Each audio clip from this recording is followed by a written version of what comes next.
Alors, pour donner un témoignage qui soit vraiment complet, je précise qu'aujourd'hui, après que je vous ai fait ce témoignage hier, où le bruit que vous entendiez au fond, en fond derrière moi, de la tondeuse et de la débroussailleuse venait du jardinier qui arrivait, était invité indépendamment de ma volonté sur ma propriété par cette personne qui est sous le contrôle de l'ennemi et qui fait toujours tout alambiqué et tout pour contrarier le maximum de personnes ici comme partout où elle passe. Euh, eh bien, donc elle avait fait le jardinier venir, l'ennemi avait le jardinier venir à travers elle sur notre propriété hier, mais avant-hier c'était chez ma voisine de droite et aujourd'hui ça a été ma voisine d'en face.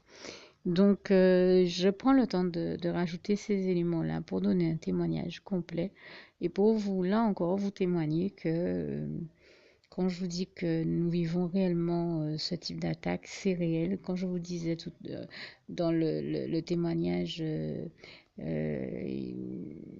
que, en fait, quand c'est pas la voisine d'à côté, quand c'est pas celle de droite et celle de gauche, quand c'est pas celle de gauche et celle d'en face, etc. Et même derrière où il y a une nationale, comme il peut pas y avoir directement, j'ai pas de vis-à-vis derrière, j'ai pas de voisin derrière vraiment, mais ce qu'il fait, c'est qu'il utilise une armée de jardiniers qui, même si elle ne travaille pas chez un voisin qui serait derrière chez moi, en fait, travaille dans les jardins d'une grosse société, on va dire, internationale, qui a de l'autre côté de la nationale. Donc ça fait un bruit tout aussi infernal. Et c'est comme ça tout le temps. Donc je vous en témoigne depuis longtemps que je vis ça, mais là, j'apporte ces informations-là pour vous faire vous rendre compte que c'est vraiment réel.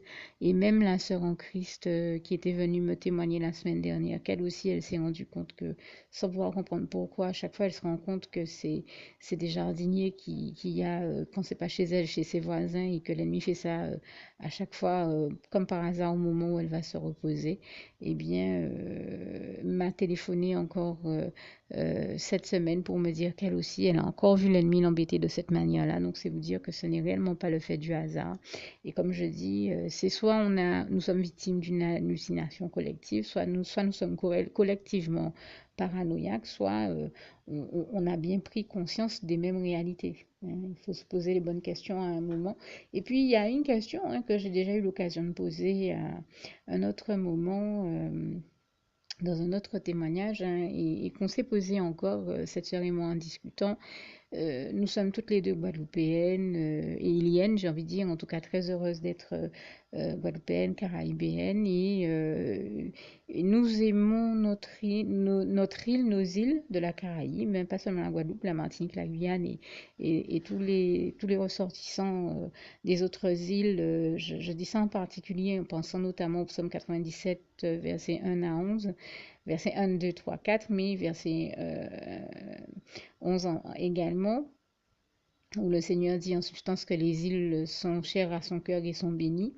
Euh, mais euh, nous nous interrogions sur le devenir de nos sociétés et de nos sociétés contemporaines et nous sommes deux personnes qui aimons donc particulièrement nos populations et souvent on parle de l'actualité en Guadeloupe, d'un certain nombre de choses qui s'y déroulent.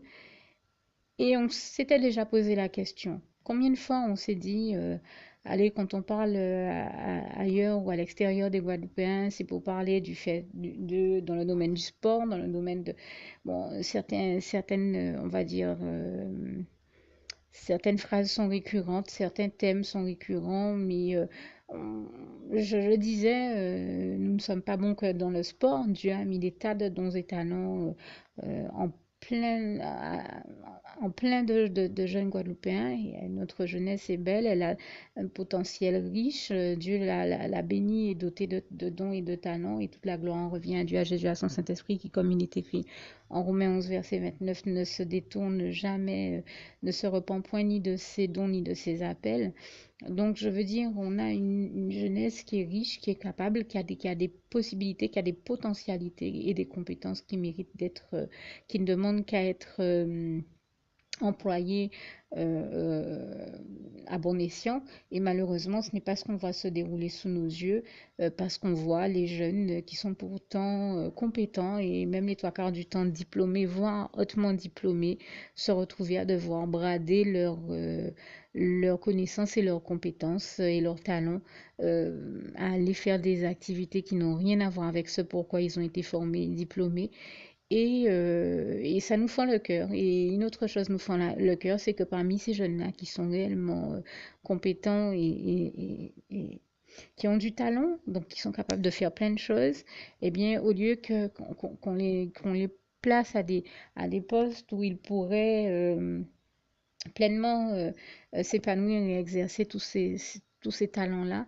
eh bien, les trois quarts du temps, on se rend compte que quand on a un contrat à leur proposer, les contrats de travail qu'on leur propose sont les trois quarts du temps précaires, et bon nombre de ces contrats-là se retrouvent à être dans le domaine, comme par hasard, des espaces verts. Alors, personnellement, moi, ça m'intrigue et c'est ce que je lui disais. Je lui disais, on ne me fera pas croire euh, soyons très clairs, hein, que comme par hasard, quand il y a du travail à proposer à des Antillais ou à des Guadeloupéens ou à des Antillais de manière générale, ça ne se passe pas qu'en Guadeloupe, hein, c'est une réalité commune à nos îles. Euh, Comme par hasard, c'est dans j'ai envie de dire entre guillemets, des sales boulots. Nous savons, nous sommes conscients, nous chrétiens, qu'il existe des contrats et des travaux qui sont de Dieu et des contrats qui ne sont pas de Dieu. Soyons très clairs, quand je dis ça, je ne suis pas en train de dire, je veux dire, il n'y a pas de sous-métier, hein, donc c'est pas le sens de mon propos. Je suis quelqu'un que Dieu a suffisamment formé et à qui Dieu a suffisamment appris à respecter chaque personne, quel que soit son milieu, son origine sociale et autres. Donc j'ai pas de problème avec ces questions-là. Pour moi, il n'y a pas de sous-métier. Je respecte tous les métiers parce que je considère que tous les métiers sont nécessaires. Maintenant, je trouve surprenant, interloquant, que comme par hasard, dès que des contrats se signent, qu'on a un contrat à proposer aux jeunes d'ici, ce sont non seulement des contrats précaires, mais les trois quarts du temps, c'est en matière d'espace vert seulement qu'il y a de la place. Et quand on découvre en fait ce qui se passe derrière la réalité de ces contrats-là, non seulement ils sont précaires, mais on se rend compte que l'ennemi des trois quarts du temps utilise les personnes qui ont été embauchées dans ces milieux-là de l'espace vert pour les faire envoyer en renfort quand il a besoin de foutre du bordel, aller contrarier, emmerder les gens, les empêcher de faire la sieste, de dormir, de se reposer, ou quand il a besoin d'emmerder les gens et de les empêcher de tourner en rond. Vraiment, on s'interroge sur le sens profond de tout ça. Et je laisse ici à vos intelligences euh,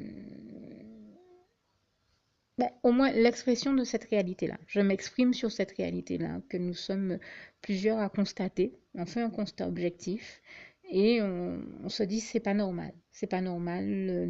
Nous aimons notre île, nous aimons nos îles, notre population et nos populations.